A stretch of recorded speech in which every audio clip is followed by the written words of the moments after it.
What's going on, YouTube? This is SG1 Sports, and you're watching our college football channel. We continue with our 2023 schedule preview record projection series here. Tennessee Volunteers up next, coming off of a great season, just a great season. I think Tennessee fans, if you told them they would have beaten Alabama, gone 10-2, won a New Year's Six bowl, I think they would have taken that in the preseason last year. But before we look ahead to 2023, let's look back at 2022.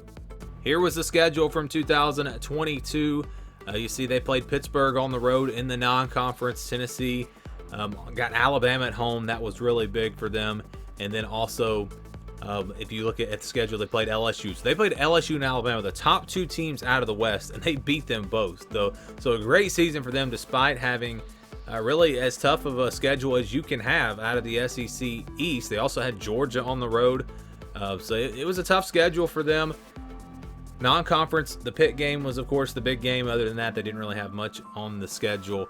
But let's look ahead to 2023 now, and these are the games outside of the division. They'll play Virginia. That game will be in Nashville. They'll play Austin Peay, UTSA, and UConn. So not exactly a tough non-conference schedule there. You know, a few years ago, Virginia was in a New Year's Six bowl, but not expected to be a very good team this next upcoming season. So that's not a big game. I know it's two Power 5 schools, but Tennessee should be able to handle that one pretty easily. And then you look at their schedule against the West. You know, they always have Alabama, so it's always going to be a tough schedule. Last year was LSU. This year it's Texas A&M, and I think Texas A&M could be one of the top three teams in the West this year.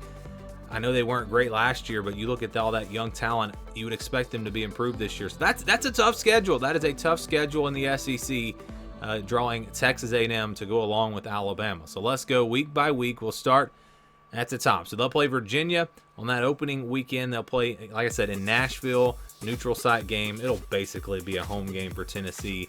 And then it's Austin Peay after that. So no reason why they should not start off 2-0. But then they jump into SEC play with a road game against Florida. You would expect Tennessee to probably be favored in that game. But it's a road game, tough place to play. Florida is going to have a lot of roster turnover this year, so it's hard to really say how good they're going to be. But that could be a tough test there on the road, of course, in the SEC, like I said, always is. Then they'll play UTSA on September 23rd. This has been one of the better group of 5 teams in recent years. Not sure how great they're going to be this upcoming season, but that's not a game where you're just going to go out and win 70-0. UTSA, like I said, a pretty quality group of 5 team, but Tennessee should still be favored by, probably at least 20 points in that game. And then they'll close out the month of September with South Carolina. They will play them at home. That'll be a revenge game, big one there for the Vols. But first month of the season here in September, really not that tough.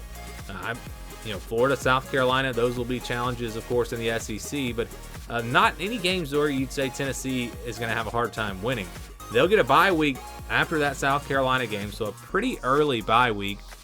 And then they'll go into the month of October with a game against Texas A&M. That will be a home game against the Aggies. That'll be a big one there. And I think that's the game that's probably going to set the tone for the season. If they're going to have another really good year, they're going to have to win that game. If they lose that game, you could see how things could kind of get pretty rough in the second half of the season, because after that, it's Alabama on the road on October 21st. Obviously going to be a very tough game, a revenge game for Alabama on the road. I mean, that's one that's I think is going to be really tough for Tennessee to win. And then after that, it's Kentucky on the road. So back-to-back road games. Kentucky, will be a quality team. Tennessee should have the advantage there, but on the road, you never know. And then they'll have UConn after that. So I would say an easy win. UConn was actually pretty solid this past season. They were a bit of a surprise. They'll play Missouri on the road after that. You get into the month of November, any SEC game on the road is going to be a challenge. Then it's Georgia on November 18th. Obviously going to be a huge, huge game there. That's the game, I think, for Tennessee. That will determine their season. They can lose to Alabama, but if they beat Georgia, they're still probably going to win the East as long as they don't lose to anyone else. So that's the game. If they're going to take that next step and have a great season, they're going to have to find a way to beat Georgia. Because if you lose that game, probably not going to win the rest of your games. So I don't see them, getting in at 11-1 into the playoff. So you got to beat Georgia. like I said, I see them probably losing to Alabama on the road or maybe somewhere else on this schedule. And then they'll close things out with Vanderbilt on November 25th. So takeaways from the schedule, they do have a tough back-to-back there with Alabama and Kentucky. You'd maybe like to have your bye week between those games instead of earlier in the year after South Carolina. But that stretch, Texas A&M, Alabama, and Kentucky, that's going to be a pretty tough stretch there. And then Missouri and Georgia back-to-back late in the season, that'll also be a challenge. So not a very tough non-conference schedule, but anytime you play Alabama, you're going to play them every year, and then you get Texas A&M as your other cross-division matchup. That's going to make a very tough conference schedule once again for Tennessee in 2023. Here were some of the projections from 2022. You can see a 10-2 record, of course. Our projection had them at 8-4. My prediction was 8-4. So the things that I missed here, I think I actually had them, I don't have my predictions in front of me, but I think I had them losing to South Carolina and Georgia, and then also losing on the road at LSU and to Alabama. Those were the two wins that really turned their season into a great season. Again, 8-4 was my prediction, missed it by 2 games. The FBI, though, they had them at 7-5, so they were not very high on this team, and Vegas wasn't either. They had the over-under at 7.5, so they thought the most likely record was 7-5 or 8-4. Obviously, they beat that by a lot, going 10-2. So here's the schedule again for 2023. And I'll show you the scale that we'll be using to do the projections here. So if it's less than 20, over 80, those are games where I think the spread will be 20 or more points. Pretty much guaranteed wins or losses. You got the orange and blue. Those are the games where I think the spread will be double digits, 10 to 20 points in that range. Your yellow and purple, those are games where I think the spread will be around the touchdown, 6, 7, or 8 points. And then the games that'll stay in white, those will be your 50-50 games where I think the spread will be 3 or 4 points or less. So let's jump into this one with Tennessee. We'll start with the easy wins. I think you've got 2 for sure here, Austin Peay and UConn. You can maybe make the argument for UTSA to be in that category, maybe even Virginia. But I do count, when we do these projections, the blue and the green, all of those games are counted as wins, so it doesn't really matter where they fit. I just felt like these were the 2 pretty much guaranteed wins. You look at UConn, I know they were decent last year, better than expected, but still, that's a game that Tennessee should be able to win easily. And then the games in blue, I think UTSA, again, it's right there around 80% for me. This is a group of 5 team that has actually been pretty good the last couple of years. It's early. I haven't done a lot of research on them, so I don't know how good they're going to be next year. So maybe that one should be in the green. Hard to say right now. Virginia is a Power 5 opponent. They lost a lot from last year. A lot of guys in the transfer portal. They weren't very good last year, so you would expect that to be a pretty easy win for Tennessee. And Vanderbilt at the end of the year, that one also should be an easy win. So you've got 4 wins you can pretty much count on if you're Tennessee, and then you get to the rest of the schedule that gets a little bit tougher. So let's jump right into the games that I think will be in the purple. And I think you've got 5 of these games. I think you got 5 games that should be in the purple here. Florida, South Carolina, Texas A&M, Kentucky, and Missouri. Those are the games that, and I said 4 games a second ago. Actually, 5 games. I meant 5 games that they can pretty much guarantee a win in. But then you got these other games here, these other 5. These are games that I think Tennessee will be favored by about a touchdown. But the schedule sets up, it's kind of bad because Kentucky, Missouri, those are games you would put in the blue if they were at home. Same thing for Florida. But because those games are on the road, I think that does bump them down closer to 65 to 70%, kind of in that range. Again, I think Tennessee will be favored by 7 or 8 points in these games.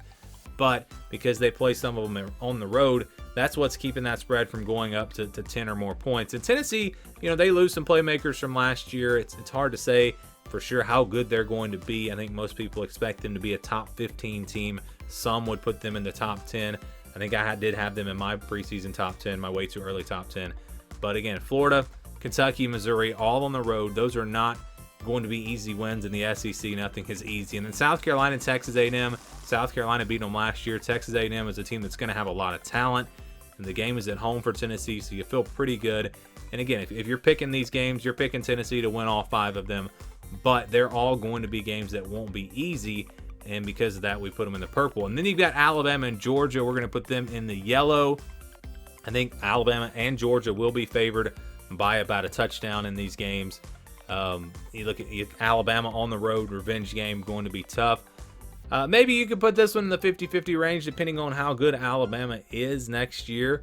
If they drop off a little bit, then perhaps Tennessee will have a chance to go on the road and pull off this win. But it'll be tough. Georgia, we know how good they've been now, and it's hard to not say that they're going to be a touchdown favorite against at least everyone that they play. So I think these games probably do belong in the yellow, and what we'll do is we average out these 7 games. So we count the blues and the greens as wins, then we average everything else out. So I'm using 35 for the yellow, 65 for the purple, averaging out those games, and that would tell us that Tennessee would lose 3 of those 7 games. So they would go 4-3 in those games against Florida, South Carolina, Texas A&M, Alabama, Kentucky, Missouri, and Georgia. It doesn't really matter which ones they win or lose. It's just going to give you that record and a projection of 9-3. So a better projection than what they had last year. Again, a very tough SEC, some tough games on the road. That's what's going to keep that projection at 9-3 instead of maybe back to 10-2. I think that's a fair projection, though. Let's say they do lose to Alabama and Georgia. It would be very tough. I mean, even if Tennessee is a top 10 team, it would be tough for them to beat Florida on the road, Kentucky on the road, Missouri on the road, also beat South Carolina and Texas A&M. That will be tough to run the table in all 5 of those games. So I think a 9-3 projection, very fair for Tennessee. A schedule that, it's not a horrible schedule, but again, they play Alabama every year out of the West, and that's always going to make it tougher. And then Texas A&M, a talented team out of the West as well, a team that I think is going to be much better this year. So it's a pretty tough schedule in the SEC, even though the non-conference schedule is not bad. And again, the projection for Tennessee in 2023 is 9-3.